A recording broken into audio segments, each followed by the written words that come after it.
Okay so अब आते हैं कर्ल ऑफ इलेक्ट्रिक फील्ड पे और स्केलर पोटेंशियल पे। देखो इलेक्ट्रिक फील्ड आपने 11th 12th में पढ़ा होगा, इलेक्ट्रिक फील्ड कंजर्वेटिव होती है। अगर वो कंजर्वेटिव है तो कोई भी कंजर्वेटिव फील्ड का जो कर्ल होता है वो हमेशा क्या होता है, जीरो होता है। तो डेल क्रॉस ई हमेशा जीरो होगा क्योंकि ई जो है वो कंजर्वेटिव है। ठीक है, और ई हमने अभी जो कूलम लॉ में देखा था इक्वेशन 1.5, जो आप बैक करके देख लेना या पुराने वीडियो में देख लेना, ई एक्स हमें ये मिला था, एक्स की वैल्यू हमें ये मिली थी। ठीक है, अब हम यहाँ पे क्या करेंगे, ये देखो एक ये फॉर्मूला जो है वो अपन यूज कर सकते हैं। कारण देखो, अगर मैं आपको बोलूं कि डेल ऑफ 1/r कितना होगा, तो डेल ऑफ 1/r कितना होता है, -1/r²। और अगर क्योंकि ये डेल वेक्टर क्वांटिटी होती है, इसका मतलब इसकी भी क्वांटिटी, ये भी वेक्टर क्वांटिटी है, तो हमें क्या लगाना पड़ेगा, आर कैप। और इस आर कैप को हटा के हम क्या लिख सकते हैं, माइनस का r vector upon r cube.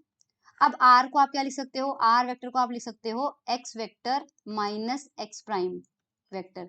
अगर ये लिख लो तो सेम ये रिजल्ट आ जाएगा, क्योंकि ऊपर देखो ये आपके पास कितना हो गया, r वेक्टर, नीचे आपके पास कितना हो गया, r का क्यूब, मैग्नीट्यूड हो जाएगा। और आपके पास यहाँ पर कितना है, r/r³ आ गया। और यहाँ पर क्या जाता है, डेल ऑफ 1/r। तो मैंने कर दिया, डेल ऑफ 1/r जो है वो आपके पास आता है इसमें, इन दोनों के अंदर, इस वाली इक्वेशन में r की जगह ये रख दो तो आपको ये रिलेशन यहाँ से मिल जाएगा। I hope it is very clear. तो हमारे पास इलेक्ट्रिक फील्ड में ये चीज कहाँ है, इलेक्ट्रिक फील्ड में ये LHS कहाँ है हमारे पास, ये वाला पार्ट कहाँ है, ये वाला पार्ट दिया हुआ है आपको यहाँ पे, ये वाला पार्ट दिया हुआ आपको यहाँ पे। तो इसकी जगह हम लिख सकते हैं माइनस का del 1 upon magnitude x vector minus x prime vector, बस।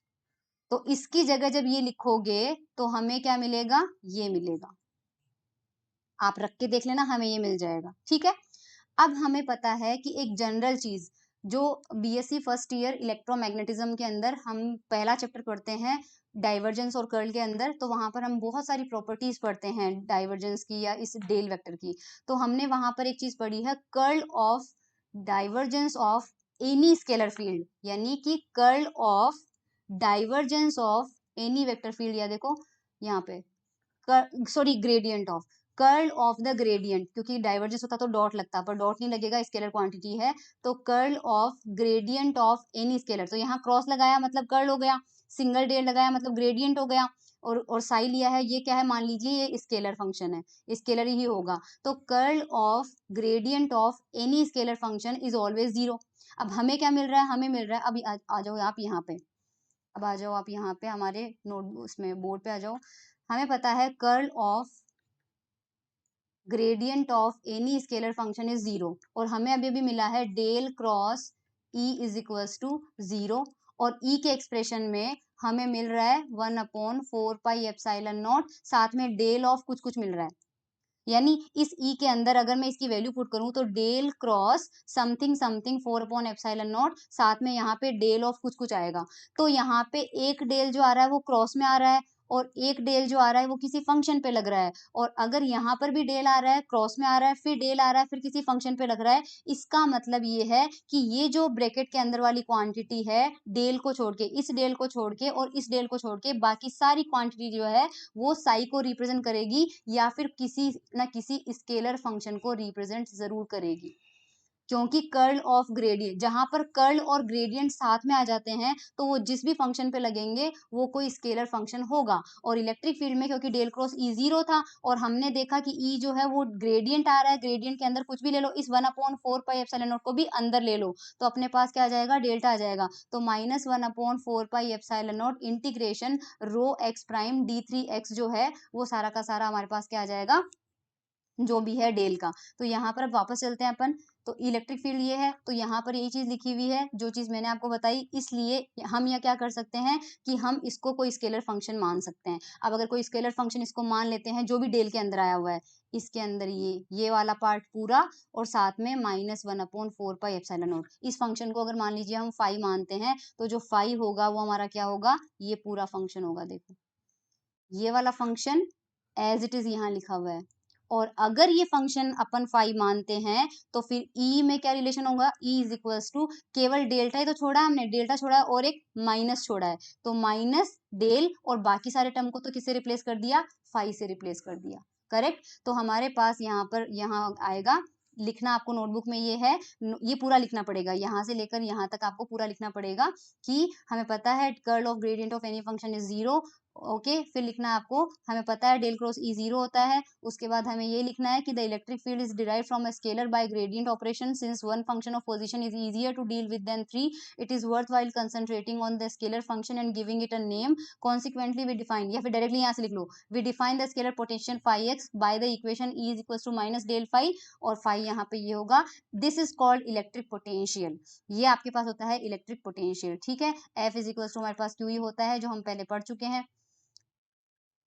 चुके हैं, तो ये तो हो गया स्केलर पोटेंशियल के बारे में, स्केलर पोटेंशियल जो कि सिलेबस में था।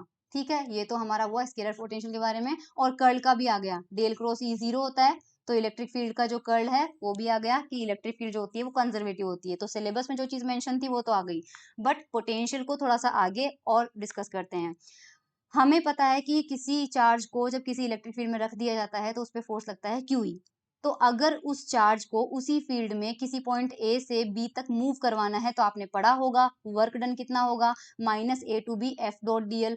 माइनस क्यों लगा, क्योंकि उसके ऊपर इलेक्ट्रिक फील्ड फोर्स लगा रही है, ऑलरेडी एफ फोर्स लगा रही है, तो इलेक्ट्रिक फील्ड के अगेंस्ट मूव करवाना है तो हमें उतना ही फोर्स ऑपोजिट डायरेक्शन में लगाना पड़ेगा। तो यहाँ पर एफ की वैल्यू पुट करते हैं क्यूई, तो ये आ जाएगा Q E dot d L. The minus sign appears because we are calculating the work done on the charge against the action of the field, जो कि मैंने अभी आपको बताया। तो वर्क कितना हो सकता है, अब E की वैल्यू हमने अभी भी निकाली है, E की वैल्यू कितनी थी, माइनस का डेल फाई, तो यहाँ पे रखो माइनस का डेल फाई, तो ये माइनस और ये माइनस कैंसिल आउट हो जाएगा और हमें मिल जाएगा Q del phi dot DL मिल जाएगा। ठीक है, और या फिर यहाँ से A से B तक हम क्या करेंगे, डेल फाई डॉट डीएल जो होगा वो बेसिकली डी फाई को रिप्रेजेंट करता है। क्यों रिप्रेजेंट करता है, क्योंकि देखो मान लीजिए फाई जो है वो अगर आपका एक्स वाई जेड बहुत सारे का फंक्शन होगा तो डी फाई आपने पढ़ा होगा, डी फाई जो होता है वो होता है del phi by del x d x plus del phi by del y d y plus del phi by del z d z. या फिर आप इसको लिख सकते हो, इसको लिख सकते हो I cap del phi upon del x plus J cap del phi upon del y plus K cap del phi upon del z dot product, और यहाँ पर लिख सकते हो I cap D x plus J cap D y plus K cap D z, लिख सकते हैं ना।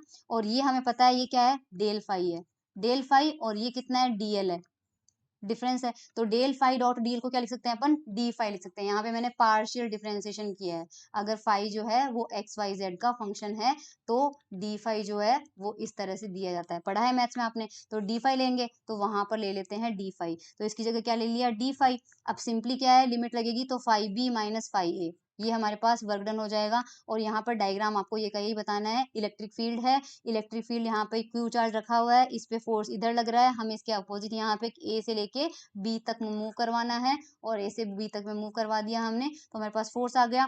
अब देखो जो डब्ल्यू है वो हमारे पास कितना आ गया, Q phi B minus phi A, ये आ गया। ठीक है, हम जानते हैं क्यू फाई जो होता है it is also known as potential energy of the test charge in electric field. Up from equation 1.18 and 1.19, it can be seen that the line integral of electric field between 2 points is independent of the path and is the negative of the potential difference between the point. ये value जो है अगर compare करेंगे 1.18 और 1.19 को, तो compare कर लेते हैं 1.18 और 1.19, तो आप यहाँ पे कंपेयर कर लीजिए, दोनों साइड में W दिया हुआ है, हमें दोनों साइड में हमें W दिया हुआ है। तो 1.18 तो हमें यहाँ से किससे कंपेयर करेंगे, हमें मिलना क्या चाहिए, E dot d L, yes. तो यहां से देख लीजिए आपके पास इसको, ये वाला लीजिए, ये भी डब्ल्यू के इक्वल है, ठीक है, और ये भी डब्ल्यू के इक्वल है, तो क्योंकि इधर डब्ल्यू है ना और इधर भी डब्ल्यू है, तो ये और ये इक्वल होगा, तो आपके पास यहाँ पर Q से Q कैंसिल आउट हो जाएगा, तो माइनस का E डॉट डी एल किसके इक्वल आएगा, फाइव बी माइनस फाइव ए के बराबर आ जाएगा। तो देखो E डॉट डी एल जो है वो माइनस का फाइव बी माइनस फाइव ए के बराबर आ जा रहा है आपके पास, है ना, तो ये भी अपन लिख सकते हैं। और if the path is close, अगर पाथ क्लोज्ड है तो ए से घूम के वापस ए पर ही आ जाएंगे, तो उस कंडीशन में यहाँ पर फाइव फाइव ए हो जाएगा, यहाँ पर भी फाइव ए हो जाएगा, उस कंडीशन में हमें क्या मिलेगा, ये जीरो मिलेगा। जीरो मिल जाएगा। ठीक है, जीरो मिलने के बाद हमें पता है स्टोक की थ्योरम से ए डॉट डीएल जो होता है वो होता है del cross A dot N D A के बराबर। अब ए की जगह अगर ई लिखें तो हमें क्या मिलेगा, A E dot DL is equals to del cross A dot N D A. और अभी भी अपन ने देखा क्लोज पाथ के लिए ई डॉट डीएल क्या है, जीरो। इसका मतलब ये भी क्या हो जाएगा, जीरो। इस यहाँ पर डेल क्रॉस ई आ जाएगा। और यहाँ से हम प्रूव कर सकते हैं कि इलेक्ट्रिक फील्ड का कर्ल जो होता है वो क्या होता है, जीरो। तो इस पूरे टॉपिक के अंदर हमने कर्ल ऑफ इलेक्ट्रिक फील्ड पढ़ लिया, हमने स्केलर पोटेंशियल पढ़ लिया। तो सिलेबस में एक बार मैं दिखा देती हूँ आपको हमने आज कितना कवर कर लिया है। आज मतलब पहले को मिला के इलेक्ट्रिक फील्ड हम कर चुके हैं, इलेक्ट्रिक फील्ड हम कर चुके हैं, ठीक है, गॉस लॉ हम कर चुके हैं, differential form of Gauss law हम कर चुके हैं, कर्ल ऑफ इलेक्ट्रिक फील्ड हम कर चुके हैं, द स्केलर पोटेंशियल हम कर चुके हैं। नेक्स्ट लेक्चर में हम पढ़ेंगे surface distribution of charges and dipoles and this continues in the electric and potential. ठीक है, आज के लिए इतना ही।